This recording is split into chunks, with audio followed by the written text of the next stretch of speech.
We're all breathing Poetic. the same crap. Very poetic. All right, well, let's get this thing started. Welcome again, everybody, and thank you for joining us to the 4th episode of SEO for Publishers. We have been doing this for 4 months now, and we do it once a month and pick a new topic every single month about SEO for publishers in particular. So today we're going to be talking about information architecture with our SEO for Publishers crew, Casey Marquis, Arsen Rabinovich, and Andrew Wilder. As far as technical, we're going to be having a Q&A at the end of this, so please feel free to drop any and all questions that you have in the Q&A section. You'll notice at the bottom of the Zoom panel, there's a little Q&A button. Go ahead and press that, drop your questions in there. For the most part, we'll get to all of them at the end, but occasionally we hop in and jump on, especially if it's on topic, and address it right then and there. If you have any other additional questions or just want to comment on what we're talking about, put it into the chat. We love that. And we're definitely going to be putting as many resources as we can in the chat box. About a week after the episode, we are going to be sending out a recap blog post, and it's going to have all of the resources that we talked about, all of the links, the tools, anything and everything inside of there, as well as a replay and the transcript. So without further ado, let's get this thing going. Casey, we're talking about information architecture today. What the heck does that mean? Can you break it down for me, please? That is a very good question, Ashley. It's like sometimes it defies explanation, kind of like shows like Love Island. Oh. Shout out to Love Island. Anyone on the call who's watched Love Island, please put their name in the Zoom webinar chat. We will have a drawing later. An unfriending later. An unfriending later, that's fine. So information architecture, IA, as it's called, for those in the know, apparently, it's just a fancy term for the design and presentation of material or information, be it on a website, an app, a forum, some other construct, and it's a way in which a consumer of that information gets the maximum value from that information. So now that you've heard me recite the thesaurus and dictionary version, basically all it is how do you present information on your site for the consumption of that information to be made as easy as possible for the user of that information. That's what we're talking about with regards to information architecture. Got it. So what are, Andrew, some of the good and bad ways that information architecture can work well with SEO? And are there any ways to where IA comes in and can actually harm SEO? Is that me? Is that me again? No, that was Andrew. Actually, you jumped ahead. You skipped Arsen's question. Yeah, that's an Arsen question, Actually, I was doing the freeze, but you didn't pick up on it. Way to keep things moving. It's like Andrew was at like a deer in the headlights right there. I enjoyed that. Here, I'll answer that question. Go for it, Arsen. Yeah, I mean, look, information architecture is kind of everything for SEO, right? You have page level information that Google comes around and collects, right, and understands what's on that page. But then Google also wants to understand how that page is related to other pages around it, right? Where it belongs, what the relationships are. Information architecture for SEO is crucial because not only you're preventing, by having proper information architecture, you're preventing a lot of issues like topical focus confusion, where 2 or more pages might be competing for the same keyword. You're creating informational silos or topical silos, which in turn tells Google that, hey, if somebody's looking, and you'll hear me say this a lot today, if somebody's performing a broader query where it's not super refined, they need to land somewhere where they can make a selection on what they want to see. So having that information architecture that shows a category or an index of information that helps a person decide on what they want to look at is also crucial. At the same time, it also shows Google how much information you have on a specific topic, right? We call this topical depth. So information architecture is, especially for content publishers, for recipe bloggers, is super important. Yeah, and you've kind of hit on the many benefits, but when we talk about information architecture, there's a lot of clear benefits there. We have discoverability through search engines. We have an increased UX experience on the pages for your users. We also have, and I know Andrew can talk about this at length, is improved accessibility compliance for your disabled users whenever we really talk about putting information out there that's compliant across all vectors and disabilities. And then, of course, good site architecture, specifically good information architecture, is how Google is able to pull out things like site links. So for those of you on the call who are like, man, I wish I would really be able to generate those site links, which are done automatically by Google, congratulations, because at the end of this call, you'll have a lot more information to determine whether or not you've set your site up in the best way to have Google be able to pull that information out and generate those site links if you're missing those in search currently. Got it. That makes sense. Casey, speaking of setting things up and setting up your site links, when it comes to pages, how do the role of pages come into play when it comes to, when we're talking about IA? Well, there are some good things and there are some bad things that can go into IA with regards to either posts or pages. If you write really dense content and you place that higher on your page, that's not great for SEO, and therefore it's not great for users or search engines. Other things might involve you stuffing your site with footer links or using excessive links and keywords for perceived value. I know many of you on the call this isn't hopefully your first one of these webinars you've attended. We had an over-optimization webinar last month or maybe it was a month before that, where we talked about people stuffing their headings with keywords. And that's exactly against good information architectural design. That'll hurt you. That hurts you. Another thing that we'd want to avoid would be, having duplicated content, covering multiple topics multiple times across multiple pages. That's going to result in a very poor informational architecture. It's going to lower the value of your content, both to users and Google specifically. Okay, so kind of opening this question up to all of you then, what are some of the biggest errors that you've seen when it comes to IA from bloggers? Casey, you mentioned duplicate content. Right. Is there anything else structurally that you see frequently from bloggers and publishers? Well, I think we're going to cover this a little later, but organizing a website we tend to want, and I know that Arsen can speak to this. The good part of what we really want to see with information architecture is organizing from the general to the specific. And that's where a lot of bloggers struggle. For example, if we're looking on a regular dessert blogger, we might be organizing from recipes to desserts to cookies or something along those lines. We're going to get into category paths later on. We also want to consolidate content whenever we can. There are some cornerstone pieces of content that do really well. And then we have issues where we have multiple pieces of content being published on a site, which were to cannibalize each of the pieces individually. And that, of course, can lower both informational architecture as a general construct and also lose and dilute the focus of your users specifically. So we're going to talk all about that. I know that you've probably heard about the 3-click rule. I know Arsen, I know Andrew probably has. It's really interesting because it used to be that, we don't want to have anything on a site that's more than 3 clicks away. Well, I'm not going to lose any sleep over it if we don't necessarily abide by that.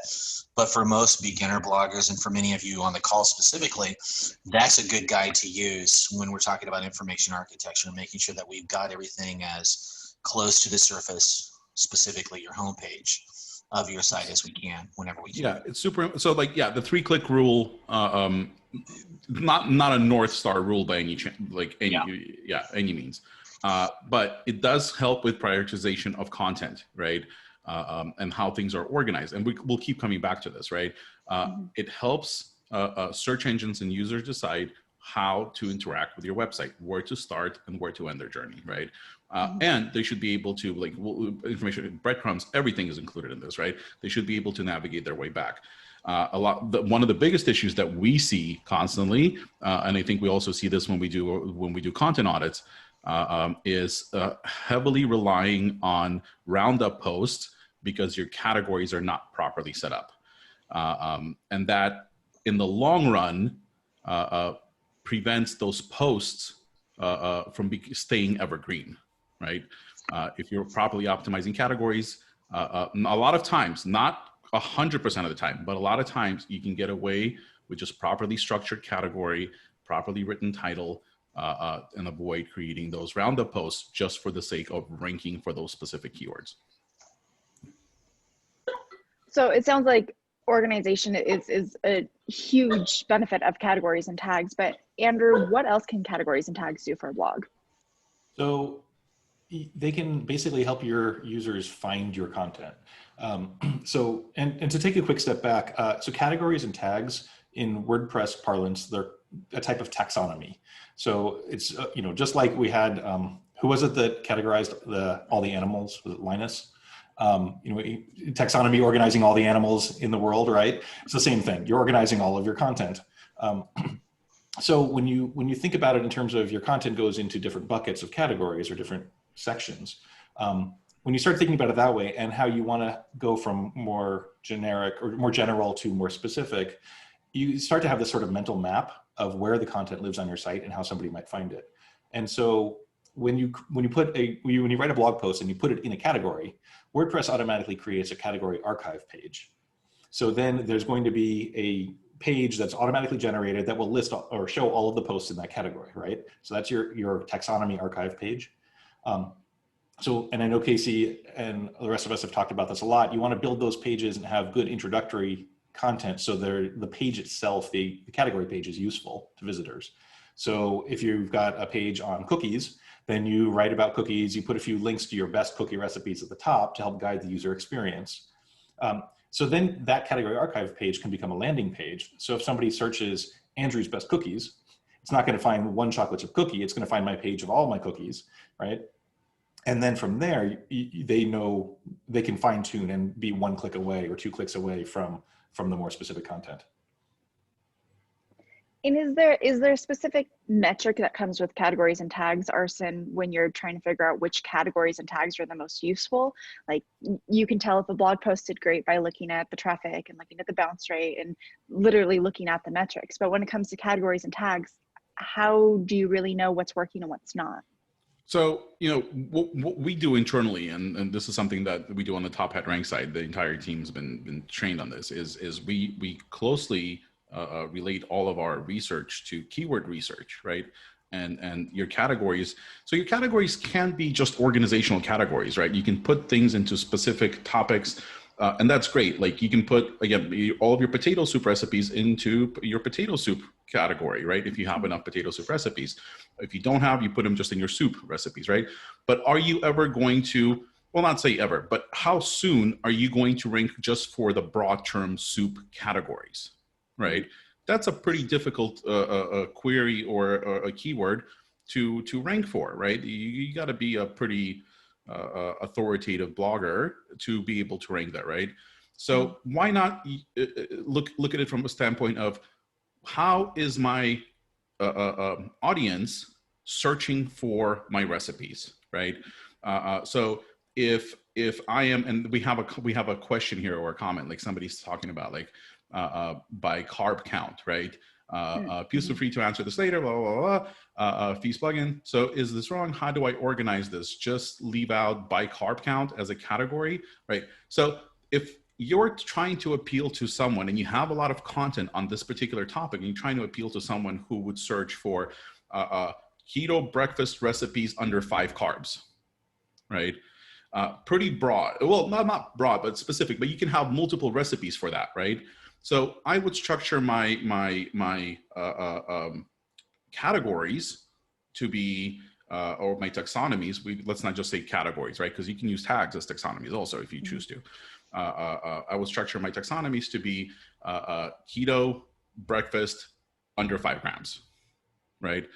It's a drill down into it. And then that category has all of your keto breakfast that are 5 grams, right? This way, as you come back and you start looking at it from a reverse standpoint, like keto breakfast recipes, then your category that's breakfast inside of your parent category of keto will be the one that Google is selecting as the most relevant one, right?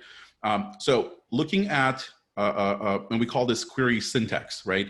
What is the actual pattern of words in that query, and really understanding how that relates to the discovery journey that somebody who doesn't know specifically what they want to make for breakfast, but they're on keto and they're looking for something that's under 5 grams, where is the best place on your website for them to land to find all of your recipes? So we look at it from a usability standpoint, and we look at it from a search volume, intent, and syntax. Okay, so those are the main metrics, and again, like most all of the topics we've talked about on SEO for publishers, it comes down to how is the user actually interacting with the content and where are they going. So that makes sense. So Andrew, we now have an idea of categories and tags that users are actually using and kind of making a flow for them to go from content to content and finding content. But how should these categories be laid out? Is it in the menu bar? Is it a category dropdown? There's a lot of publishers who will have one category and have a bunch of subcategories as a dropdown. Is there a best strategy for displaying them? You know, my answer is always do what's best for your audience, right? And it depends on what your topic is, what you're writing about. But in general, I think having your links to your categories directly in your menu or your navigation is a great idea. You know, so you might, let's say you have 10 top level categories, then that could all go in a dropdown. Now, if you have 100 top level categories, because you have that much content, that might be too much to put in a menu. But so you want to start with guiding the experience in the menu, because users know how to use navigation bars and menus, right? The other place you can put this stuff is in an index page. So, most commonly with food bloggers, it'll be a recipe index, right? So you put a link in your navigation to your recipe index, and then that is a page full of all your categories. So you get to that page and it says, show me all the appetizers, all the desserts, all the entrees. And from there, people will go to the category page from there. Okay, so that gives them a direct flow. Arsen, one of the most requested questions that we got upon registration was how many posts should be under one category? So is there a perfect number or a range of numbers of posts that should be under a category? Yeah, so this is we briefly touched on this. Like, you guys always look for a specific number, like a formula, right? It depends. The answer is it depends, right? Let's go back to potato soup as an example, right? If you have only 2 recipes across your entire blog that has other soup recipes on it, but you only have 2 potato soup recipes, that recipe will probably just those recipes will probably just live in your soups category. But let's say you have 5, 10, 15, something that can warrants creating a category, right? Different potato soup, broccoli potato soup, split potato, whatever, cheese potato soup, sweet potato soup. Then you want to create a potato soup category for that. So the way I would do it is like, but this is just an aesthetic thing for us, like for top hat rank, like I would not create a category if I can't fill the entire page with excerpts, right? For us, but it's just a rule of thumb. I really don't think, like, if you only have 2-3 recipes to create a category specifically for them, I don't think it's necessary, unless it's your very top level category and you're just starting out, and this is like desserts, dinner, or keto, very top level. Then you want to continue starting out and you want to dump recipes in there. Then think of categories as like topical silos, right? This is a silo for all of my soups. I'm going to dump all of my soup posts in there, right? It starts filling up and you're like, okay, I have too many soups in here. I have a bunch of potato soup recipes. I'm going to create a secondary silo. And if you can, nest it under the soup parent, make potato soup the child category, and then all of your potato soups go in there. Okay, that makes sense. But Michelle just asked a great question, reversing that. Is there too many categories for a post? So how many categories should be tied to one post? So the way we look at it is a post can live across multiple categories, but there's only one primary category that you should be picking, right? Because I think the way, and maybe Andrew and Casey can chime in on this, the way the breadcrumbs work, if you're setting it up to use categories, it will pick the first one alphabetically, right? Or it may default to that. You can set it. So if you have Yoast SEO installed, when you select multiple categories, as soon as you select more than one, there'll be a little link that says make primary. Gotcha. Actually, I think of the block category as a drop down, but you can basically, Yoast adds a feature to set the primary category. Perfect. Yeah. So you can have, look at Amazon, look at Yelp. They have content that constantly lives across multiple categories, but there should only be one URL and one logical navigational path to that piece of content, right? So it can live everywhere. It can live across multiple categories. And I don't think there's such a thing as like a duplicate content issue when you have like unless you have like all of your soups are potato soup, and you have soup category and the potato soup category, and all of them have exactly the same posts in them, that potentially might be an issue. But don't be scared to put a post across multiple categories. Are you going to overdo it? Don't overdo it. Like, you don't put it in too many. Just make sure that it makes sense. Is this logical? Is this a logical category? Is this a logical category from a search volume perspective, from a syntax perspective, from a does this make sense? And if it makes sense, do it. Okay. Yeah, just kind of jumping in here, because I know we're getting a ton of questions on these categories. We're going to try. I know I just blew through 7 or 8 of them privately that we can answer there. The thing to understand about the categories is there are no 2 sites that are the same. A lot of you on the call are just confused about how to best set these categories up. So we're going to give you some really simple rules here. Number 1, less categories is usually better. It's not a hard and fast rule. I have seen 5 sites do incredibly well with 15 categories. I have seen sites do incredibly well with 50 categories. If you tend to showcase a lot of your content seasonally, you could easily have a category around around 20 holidays. I've got a client who has literally 20 categories that she uses to populate around specific holidays so that we can showcase that content on the sidebar, and it works incredibly well. Maybe she has to set up a category for Halloween. Maybe she has a category for Thanksgiving. She had another one for Chinese New Year. It's fine. And then that way she can rotate the content on the sidebar very easily. There are other sites that are desserts, and they have a lot of cookie categories. Maybe they have 50 cookie recipes. They've set up 5, 6, 7 categories to diffuse those cookies across various categories. But as an example, and I know one of the questions was about this, if you only have 3 oatmeal cookie recipes, you definitely don't need a category for those. So we really want to make sure that we're filling out categories as fully as we can. When we're looking at categories, our goal is to have as flat a structure as possible. For those of you on the call who are asking about recipes, most sites can have a recipe index that's completely separate from the categories. We don't necessarily have to have everything on the site under a recipes category. That's going to result in huge pages, which are not going to be useful for your users. Instead, we might just have a recipe index, which could showcase all that, and then we would never have a category that's just recipes, ever. Instead, we would have a flat category structure where we would immediately go to lunch, dinner, breakfast, desserts, appetizers, and then we could rotate the categories out from there. The flatter Casey, I just fell in love with you. I just fell in love with you. I know, I get that a lot. I'm just like, keep talking. I just want to look. Boom, Listen. boom, boom, boom, boom, boom. But it's tough. I get it. A lot of people they'll start pushing the content further and further away. I've got desserts. Then I've got what did I see the other day? I had desserts. That's it. Desserts. No, Nothing desserts, else. Ice cream. And then under the ice cream they had another category under there, and then they had another category under there. It blew my mind. Don't need to do any of that stuff. Nope. Okay, our goal Unless is you're a dessert blogger, you might. Yeah.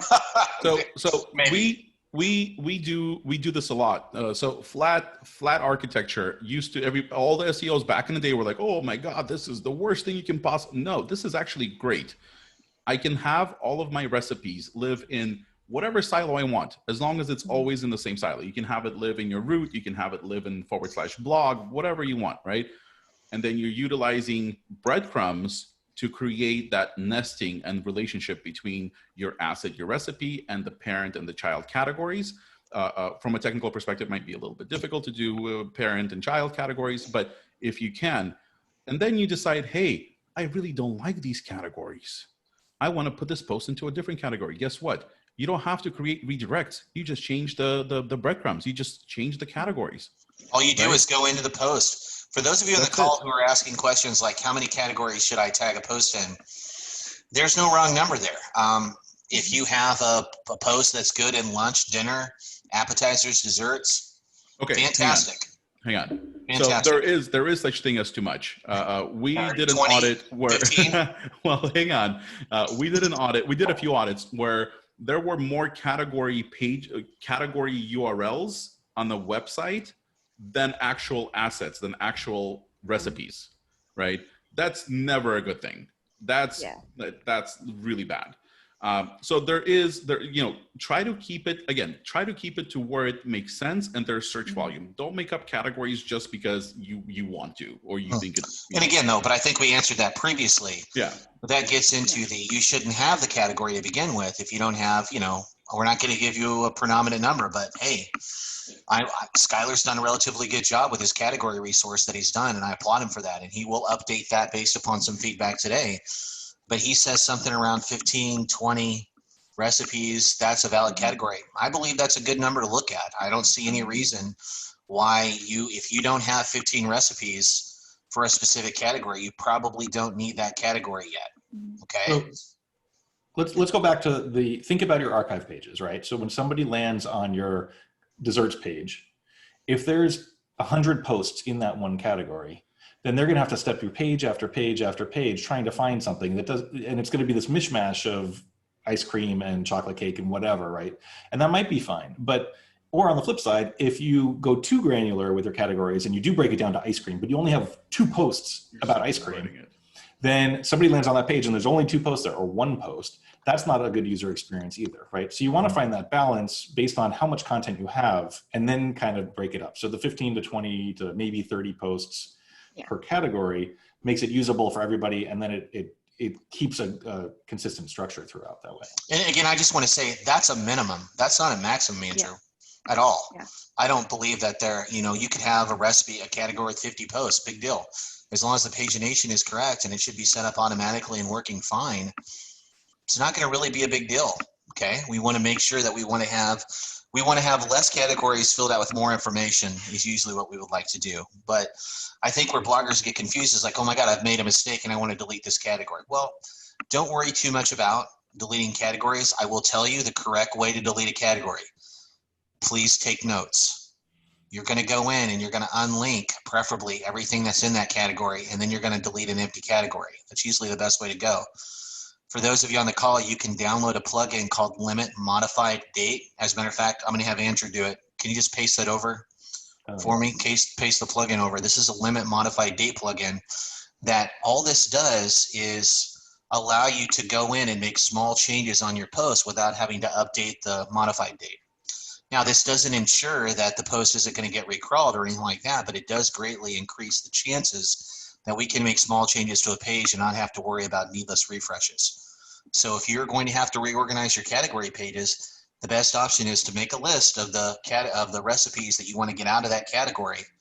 Go into the posts, remove or unclick that, or maybe we can even, Arson probably knows better than me, we can actually do a quick edit. Quick edits will allow you to go in and make those changes. We can do the quick edits. And then once the category is empty, then you can delete it. Now, if you have Yoast Premium will automatically pop up and say, do you want to redirect this or do you want to serve a 410? You're just going to serve a 410. Okay. Now, if you decide that you're going to delete a category and you haven't gone in and unlinked posts, that's fine, but you will generate internal 404s. That's why you want to consider looking at something like the Broken Link Checker, which will crawl your website and you can find those and you can go in and unlink those at your convenience. Hang on, I'm now confused. So I want to clarify a couple things to make sure. Oh, Andrew's confused. Okay, first of all, if you want to find all the posts in a category, if you go to posts categories and you're looking at your category list, on the right side it shows how many there are in that category, and if you click on that, it'll filter and show you the posts in that category. Now, you can just delete a category completely, and it won't remove the posts at all. It will just remove the category from the post. So Casey, are you saying? No, it just creates 404s. No, if you don't want to, you've deleted a category and then there's a link to those recipes of the category which you've now deleted. There's a link in the post. No, it'll remove that. It'll take the post out of the category because the category. And then we have people on the call who've actually hopefully been linking internally to categories they've now deleted. That's what we're also trying to realize. So if you delete a category, it'll remove any auto-generated links to those categories. On the right-hand side in the post view. Yeah. So there won't be any auto. Now, if you've hard-coded links either way, you're going to have to fix those. But what I'm wondering, Casey, is with the Limit Modified Date plugin, if you go through, edit each post individually, and make sure to check the box to limit the modified date, and remove the category and update the post, if you do it that way, it won't change the modified date on each post, right? No, absolutely not. It doesn't touch it at all. Right. So I don't think in the quick edit it works, actually. Oh, okay. So Yeah, we Skylar can't. just confirmed that it does. Oh, it does. Oh, it You does say update. quick edit does update the modified date. Right. Okay, So so that's not an So option. now the That's modified what we date's wanna not a do. big deal necessarily, right? It is, to clarify, it is a big deal if it's a top post. So I want to make sure that you guys don't take that away, okay? It is a big deal. We want to limit changing modified dates whenever we can. So I just be aware of that. And if it's a top post, I would be hesitant to change it, what category it's in too, then. Yeah. You're still changing the content, whether or not you change the modified date. This stuff gets tricky, right? And Very tricky. A lot of it is it depends. So Oh my God. Did Andrew just say it depends? it depends? I know. See, Arsen, are you falling in love with me just a little bit now? That's right. I've been in love with you. So just to quickly recap, because I think there's still a little bit of confusion in the chat, going back to the real simple concept of deleting a category. Both Andrew and Casey just mentioned deleting the category for a top post could be detrimental. But say a blogger is going through and they're trying to clean up their categories. There was someone in chat who every few months they go in and clean up their categories. Is there a specific process for when you delete a category, what you need to do afterwards, just so that everybody's clear on the process of deleting categories? Andrew, Arsen, or Casey? My answer is create a redirect from the old category to the replacement category, if there is one. But why? So that way, if there's any inbound links, you get a user going to someplace useful rather than Okay. a 404 page. Yeah. Okay. Yeah. Okay. So I love it, but that needs to be clarified a little more, right? Because you should only create a redirect if it is an exact or very, very, very, very close match, because those links will become over time will become, I think Google even came out and said they will treat them as soft 404s, right? That's right. That's right. So I've done these experiments, and it does work if you have a decent amount of links pointing to a page that you're redirecting to another page that has like very similar content. It doesn't have to be exact. So it does work. But I don't think, so if the category was ranking and it made sense, then yeah, redirect. If it wasn't ranking, 410 it. Okay. And I guess the question is when we're doing, if you're doing content auditing, and we've covered this previously in a lot of the other calls, if you're doing content auditing, you're probably not touching a post anyway that's already doing well or doing any sort of ranking, unless, and I'll give you an example. We audited a site the other day and their keyword choices were so bad, they were literally had 100 posts ranking at the top of Google for keywords no one was ever going to search.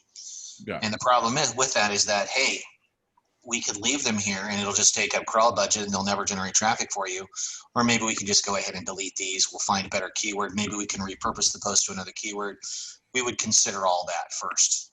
Never rely on the ranking of the post to determine whether or not you should delete or keep a post. If a post is not generating traffic for you, that's one of the biggest characteristics we should be focusing on first, always. Okay. And then taking it back even a step further, aside from deleting categories, and thank you all for clarifying that. What is, and Andrew, can you explain the difference of this? I think you were starting to touch on this earlier, but what is the difference between categories and tags?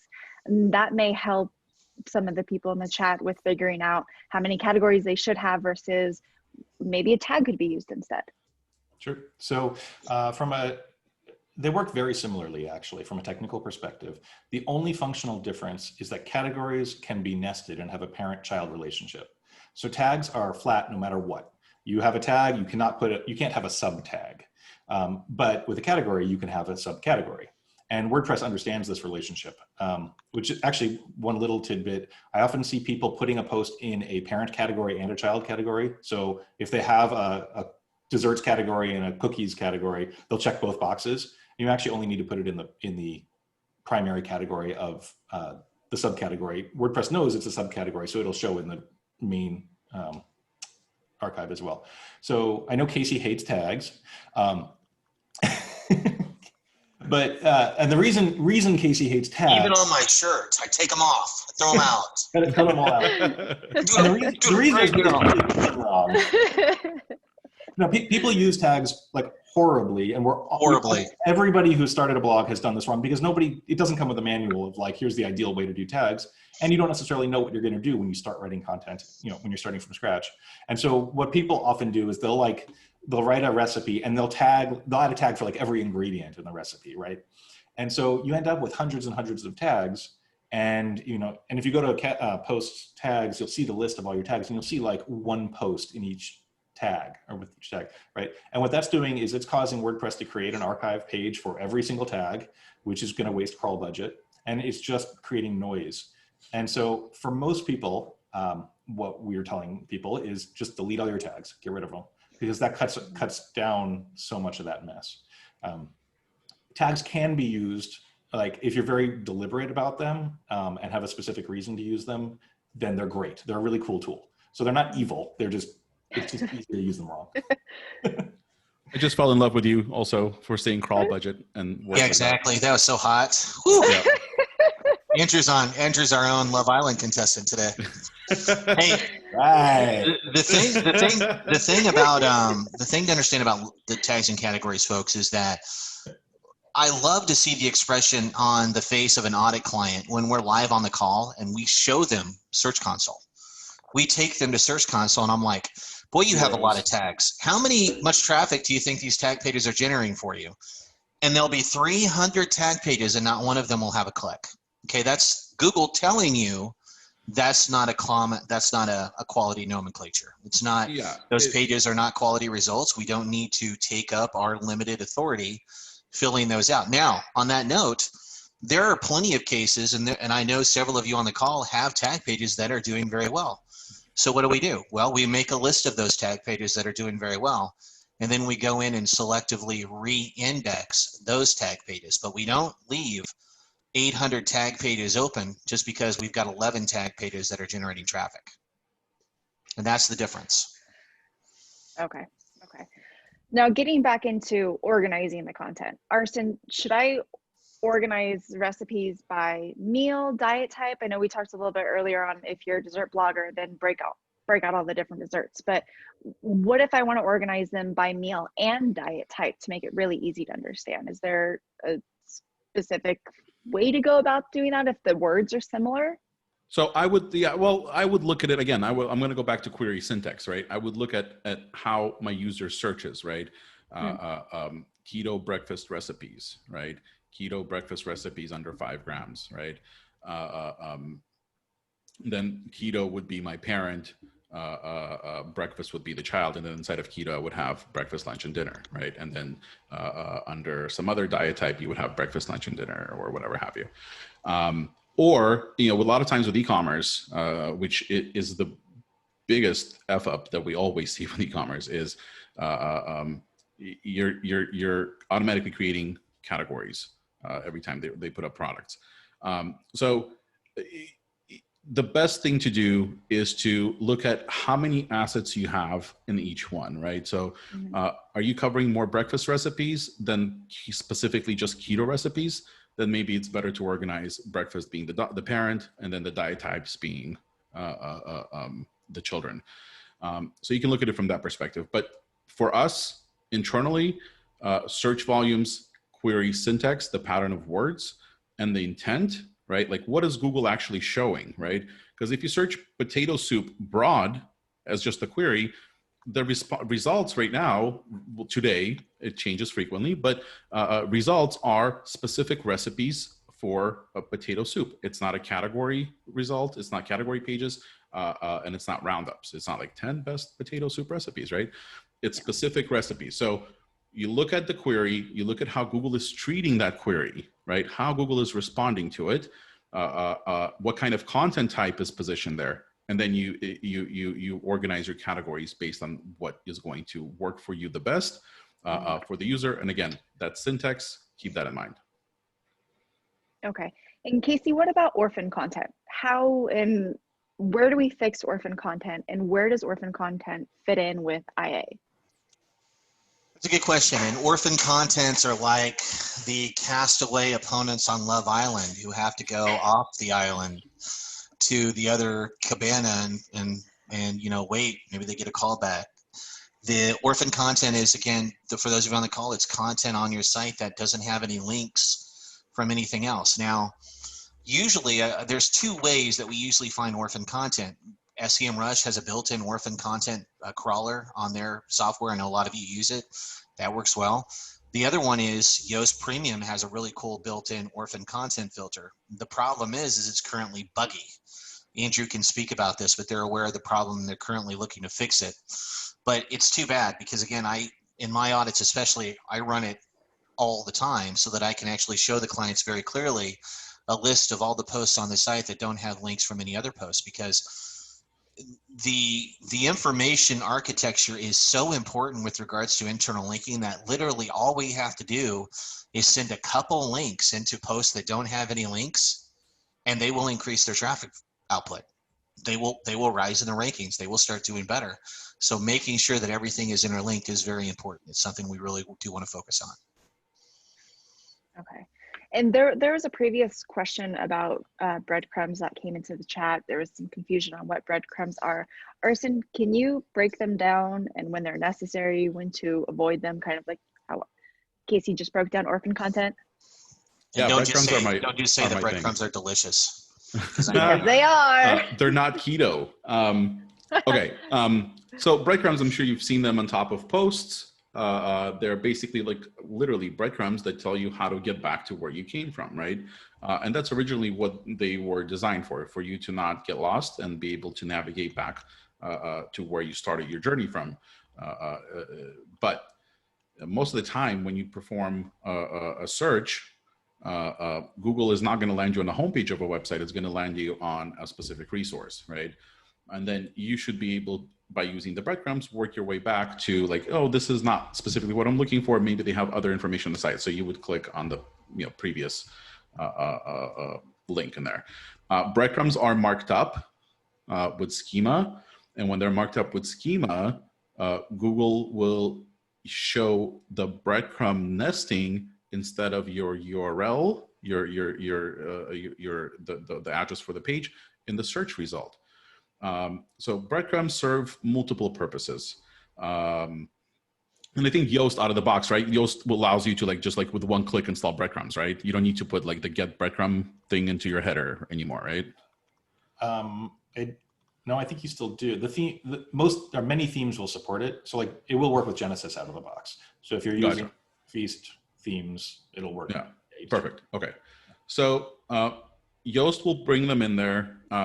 We're seeing, and lately in the few audits that I've seen, breadcrumbs were either hard-coded or they were part of a theme and there was conflicting with Yoast. But as long as they're marked up, Google will understand. And essentially, it's a list item, right? That things at the top are like parents, and things at the bottom are children. So breadcrumbs essentially help users and search engines understand the relationship between pages and how to what's the logical, navigational, and organizational path, navigational path to that piece of content and its logical organization, where that content lives. So we rely on breadcrumbs a lot for a lot of signaling. Breadcrumbs are also really important for internal linking and lots of other things. So those are breadcrumbs, the best way I can explain them. Casey. The keto version. Nothing, Casey?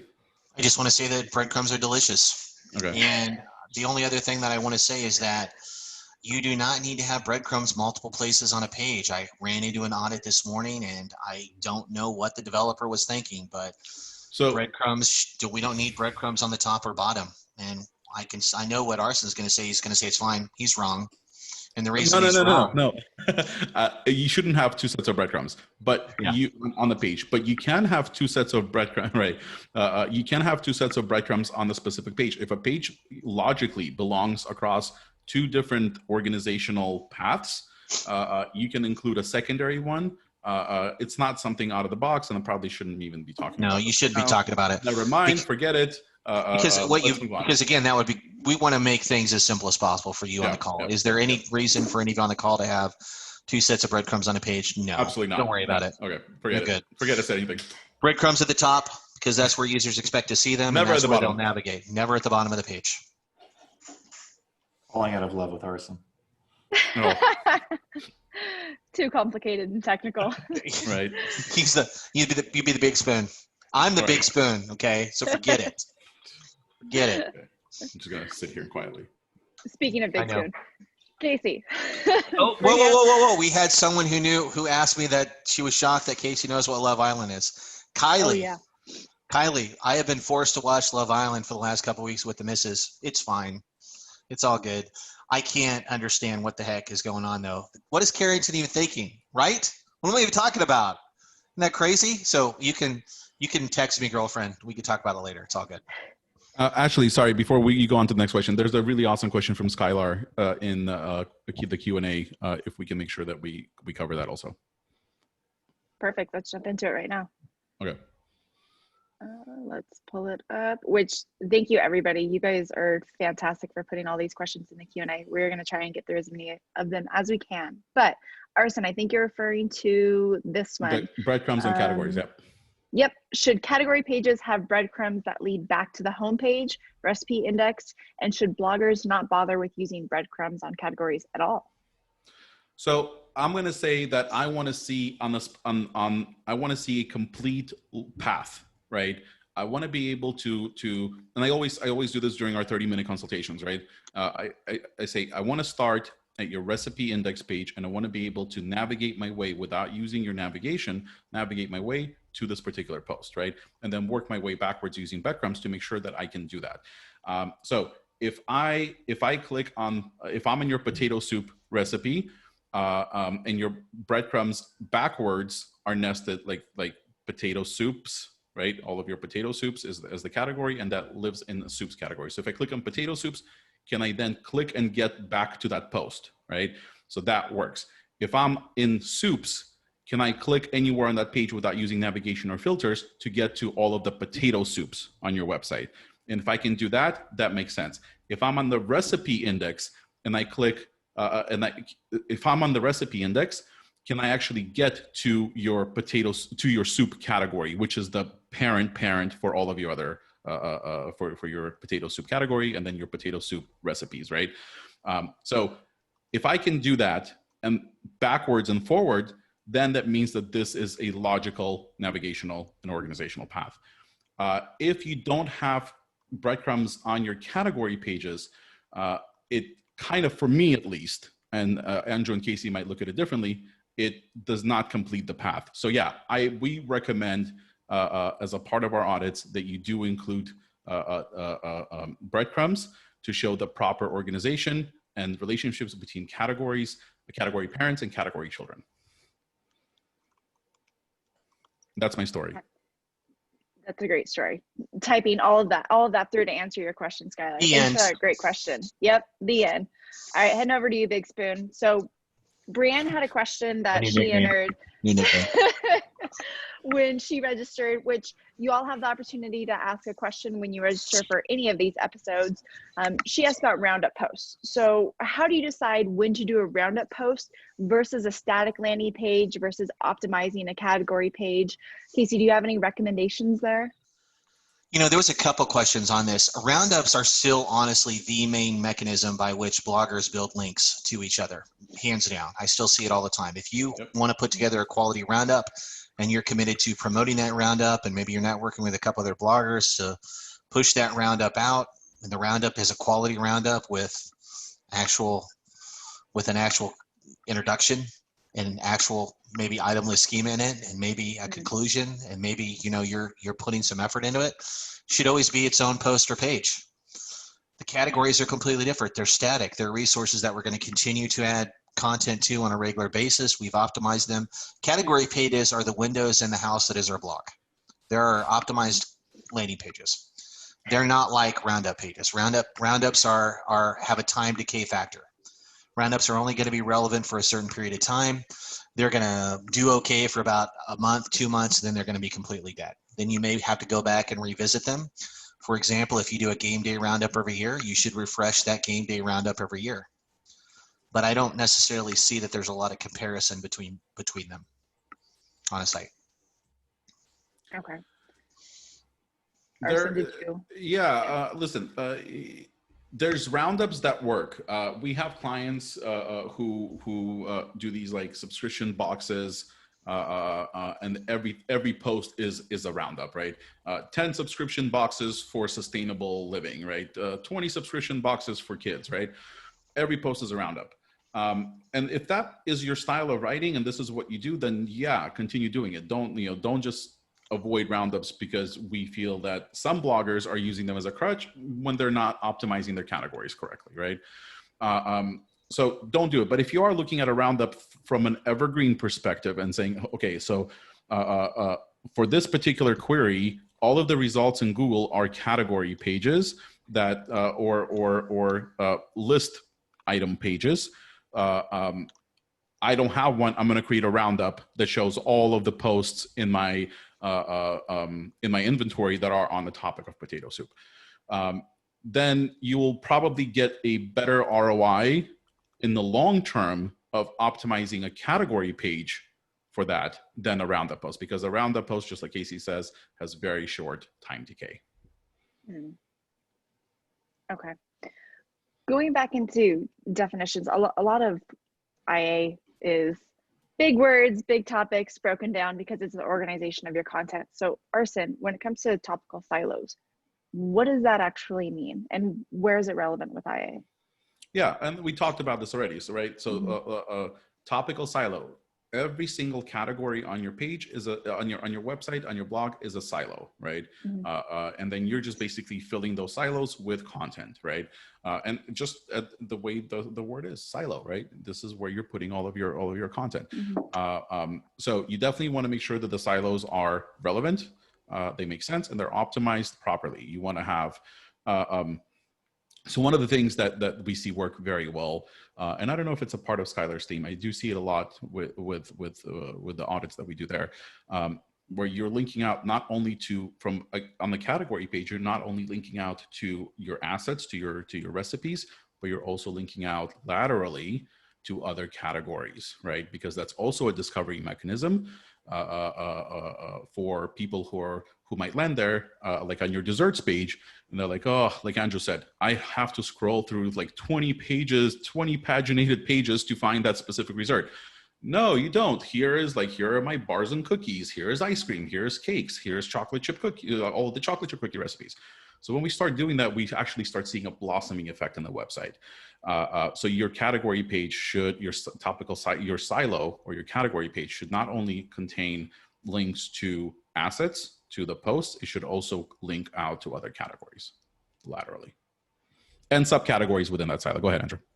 So I feel like there's been a slight bit of mixed messaging. So I think I'm not fully understanding, because you guys talked about doing flat categories, right? So if you're pushing flat categories, that means don't have subcategories or child categories. So at some point you need to break it, because if you've got 20 paginated, if you've got 200 posts in a category, that is confusing, because we don't mean that. Right. Flat categories does not mean no subcategories. That's incorrect. So what do you mean? What do you mean by flat for posts? Flat for posts. When we talk about flat categories, what we mean is we're trying to keep flat navigation. Flat navigation can mean 3 clicks or less. Flat navigation can mean you have subcategories. What flat navigation isn't is 3 subcategories. When you get into tertiary content, you have the category, subcategory, tertiary, quaternary content. That's not flat navigation. Flat navigation doesn't mean that everything is on one level. That's an incorrect, just not the correct definition.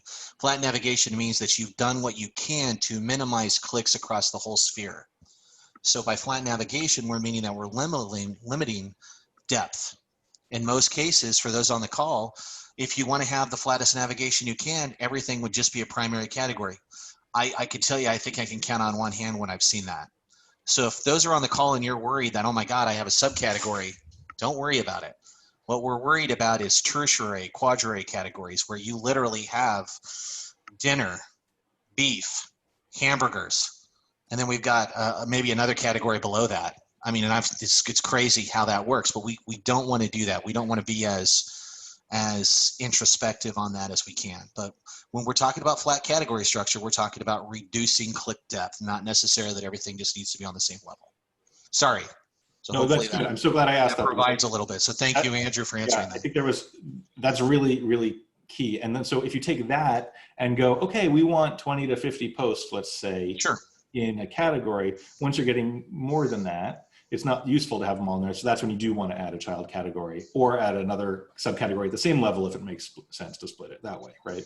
Right. And I think we mentioned earlier that, if you've got a dessert blogger and they have everything they're doing is desserts, that's another issue we'll talk about at another time. If you've got 100 recipes under desserts, that's a problem.